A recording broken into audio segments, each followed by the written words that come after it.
And Phil, we have breaking news right now. Dayton police are investigating the city's 5th homicide in just 4 days. The shooting happened just after 6 tonight in the Bancroft Apartments on the west side. Cavante Smalls is live at police headquarters with the latest on this homicide investigation. Cavante. They certainly sound like it, but I'll tell you what, this is not made up. Call it a fashion plus.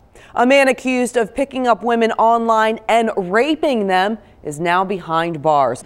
Damian Wesley is considered armed and dangerous. He was just released from prison for murder. Many people could understand getting at least some of this stuff at a conference, but what really raises an eyebrow is the plastic fish that squirts water. They are calling this suspicious. I want to show you what they tell me. They say that the fire actually started in the backyard of this vacant home and then it quickly spread, putting salt onto their bare skin. Then they're taking some ice, putting ice on top of that salt, and then pressing down. Good evening, I'm Liza Danver. One place where those cuts could have a major impact, Wright-Patterson Air Force Base. As many as 13,000 civilians working at the base are now facing 22 unpaid furlough days. Cavante Smalls is live at Wright-Patterson Air Force Base with tonight's big story. And what have you learned, Cavante? The impact of the forced spending cuts will also affect food pantries across the state. The Cleveland Food Bank will now be receiving less money, even though demand continues to rise. More than 100,000 meals are distributed every day, including 10,000 warm meals to kids. Sequester cuts will result in the food bank losing $50,000 in federal funding. Tax cuts already sliced the food bank's budget earlier this year. The rising price of gas is also creating problems. 2 teens are now in custody after leading authorities on a chase topping, get this, speeds of 100 miles an hour. Ohio State troopers originally pulled them over just before 1 in the morning in Bell Fountain for a speed violation, but the driver took off down State Route 68. During the chase, the cops threw down stop sticks 3 times. The tires blew out the first time, but that did not stop the car. Eventually, the driver lost control, striking a West Liberty police cruiser. That's when the teens were arrested. No one was hurt. Tonight, a Dayton man is charged with driving drunk, get this, more than 4 times the legal limit. 55-year-old Anthony Hollis was arrested after leading police on a slow speed pursuit. An officer followed him from Kettering to Oakwood, finally stopped him near his home in Dayton. Police say Hollis blew a .365. New at 10, more cuts could be coming for the Beaver Creek School District. Tonight, the Board of Education voted to pull its $6.7 million emergency operating levy from the August ballot. The reason?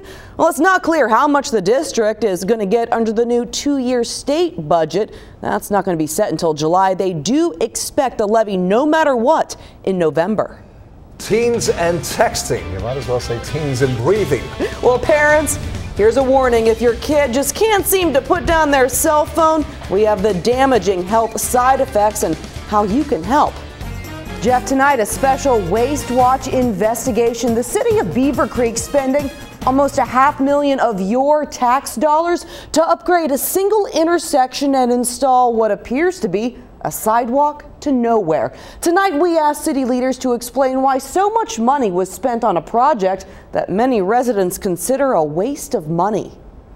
The intersection of Grange Hall and Research Boulevard in Beaver Creek now has all the bells and whistles. Literally, a recently completed $117,000 project funded with state tax money paid for new pedestrian and traffic lights, crosswalks, and landscaping.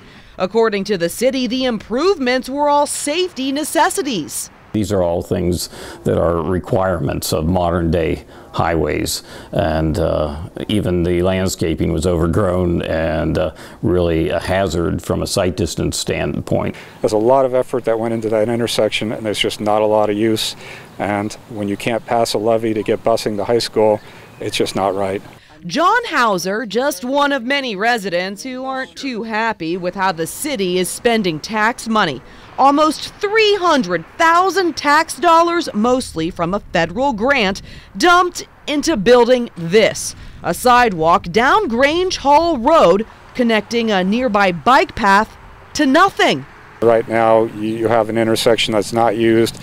You're trying to essentially force it to be used. The city says it plans to extend the sidewalk and claims already more pedestrians are taking advantage of the portion of the project that's completed. You have to build it for them to come, because people won't walk and bike on our roads in the state they are right now, with no shoulders and pretty high-speed traffic.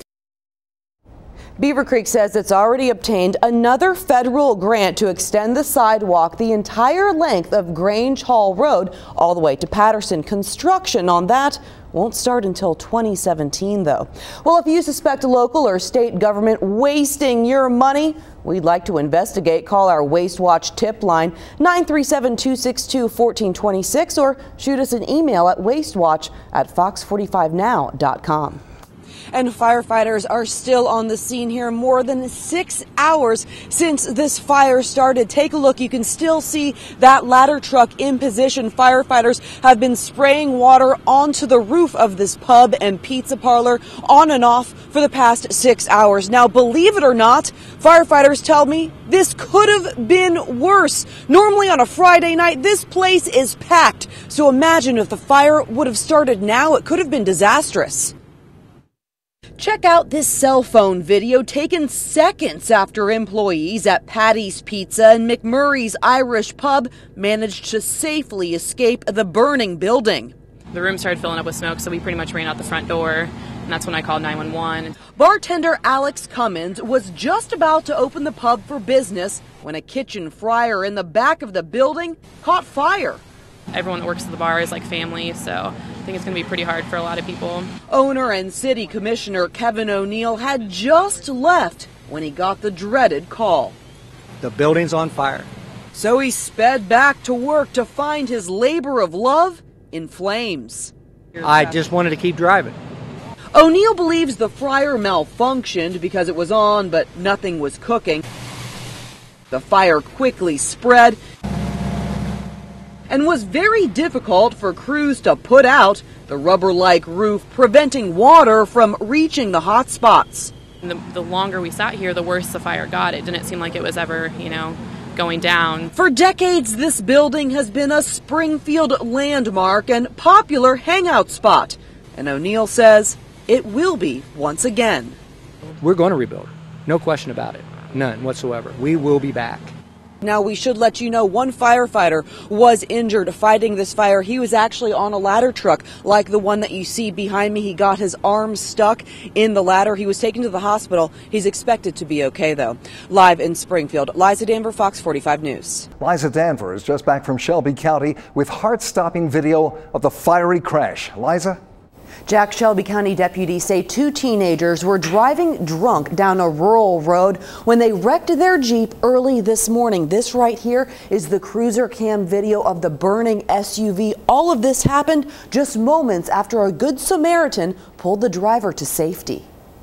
I wasn't going to leave the boy burn in there, They're the same age as my boys. When Dan Boyer went to bed last night, he didn't expect to wake up a hero. That was my last thing I was even thinking about when I went to bed. My main goal then, once I got up, was get him out and get him away from it before it blowed up. Look at the left side of your screen. That ball of fire in this cruiser cam video is the Jeep the teens were driving. The crash knocked down live power lines, causing several more small explosions, all in Dan's front yard. It kind of amazes me how fast it all happened. I mean, I'd much rather stayed in bed and went to sleep, and they went on down the road and made it home.